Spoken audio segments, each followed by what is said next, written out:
पत्रकार हमारे साथ मौजूद हैं। ब्रजेश जी, आपका स्वागत। सर, ये बताओ कि ये चुनाव हो क्यों नहीं रहे हैं, प्रॉब्लम क्या है, असली कारण आप बताओ सर। देखिए ब्रजेश जी, मैं पिछले 32 साल से चुनाव को कवर कर रहा हूँ। जब नया कानून बना था, मुझे याद है बेनी प्रसाद वर्मा पहले बार इसके पूरा इसका प्रारूप तय कर रहे थे। एक कमेटी बनाई थी मुलायम सिंह यादव ने।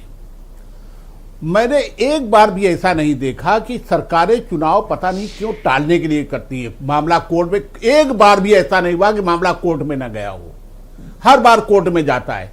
वास्तव में जो लोग कह रहे हैं कि वो चुनाव चाहते हैं, जो विधायक कह रहे हैं, जो सांसद कह रहे हैं, वो बिल्कुल गलत बोल रहे हैं। उनको बिल्कुल खामखा वाली बात कर रहे हैं कि वो चाहते हैं चुनाव। इसके कारण हैं कि देखिए, ये एक आयोग बनेगा, इसके बाद वो प्रारूप तय कर लेगा, लेकिन इसके बाद असली लड़ाई शुरू होगी, जंग शुरू होगी गांव में कि विधायक जी हमारी सीट ये करवा दीजिए, हमारी सीट निकाल के सवर्ण कर मतलब जनरल करा दीजिए, हमारी सीट SC के लिए रिजर्व करा दीजिए।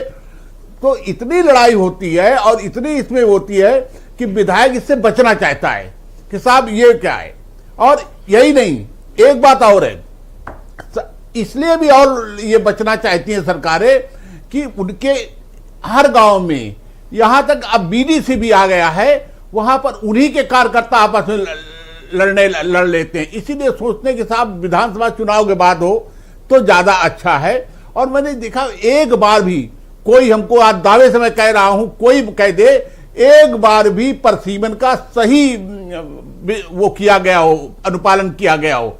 हर बार परसीमन गलत ढंग से, आरक्षण गलत ढंग से, मनमानी आंकड़ों में हेर फेर, ग्रामीण जनगणना के जो आंकड़े उसमें हेरा फेरी। तो हर बार मैं पिछले 32 साल से ये देख रहा हूं। कुल मिलाकर के ये लोग सोचते हैं कि जब इनके चुनाव हो जाएं तब वो जिसको चाहेंगे उसको तय करेंगे, वरना एक ही सीट पर ब्रजेश जी, वही सरकार है जिसने कोविड के कठिन काल में भी याद होगी ब्रजेश जी, पंचायत के चुनाव कराए थे पंचायत के, इसी सरकार ने 2021 में। आज तो सब कुछ ठीक है ब्रजेश जी, कराए थे। हाँ, लेकिन मैं इस बार लोगों की आवाजें सुन रहा हूं। विधायक चाहते हैं, ये विधायक चाहते हैं कि ये चुनाव विधानसभा के बाद हो।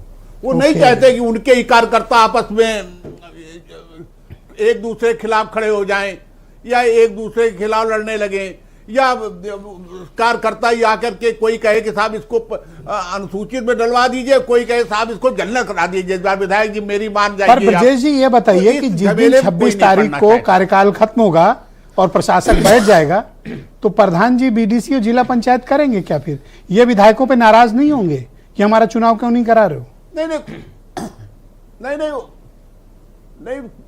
नाराज होंगे तो एक प्रधान जी नाराज होंगे, सचिव के पास बस्ता चला जाएगा प्रधान जी का। बाकी जो 25 लोग लड़ने वाले हैं उनको विधायक जी सबको चुपचाप पीठ थपथपाते रहेंगे, चिंता न करो, तुम्हारी को आगे इस बात करना है, तुम चुपचाप बस सब्र करो बस। मतलब गोली देंगे आप, ये कहो ना? हो जाएंगे तो गोली देंगे, तो खड़े हो जाएंगे। ऑलराइट, वीरेंद्र जी भी हमारे साथ कार्यक्रम में। ये सारा मामला है। और आपको मैं एक बात बताना चाहता था ब्रजेश जी, आपको याद होगा इसी कार्यकर्ताओं की लड़ाई कारण, इसी कारण 1995 की याद करिए, तारा देवी अपहरण कांड हो गया था और सरकार चली गई थी इसी में। तो ये स्थितियां उत्तर प्रदेश में और बढ़ी हैं, अब कम नहीं हुई हैं, बढ़ी हैं। तो इससे बचाव के लिए सारे राजनीतिक दल सोचते हैं। अब जैसे विपक्ष है, वो सोच रहा है कि पता नहीं अगले साल हमारी सरकार आ जाए, जिसकी सरकार होती है उसी की, जिसकी लाठी उसकी भैंस, उसी हिसाब से पंचायत। बहुत शुक्रिया ब्रजेश जी, आपका बहुत बहुत धन्यवाद।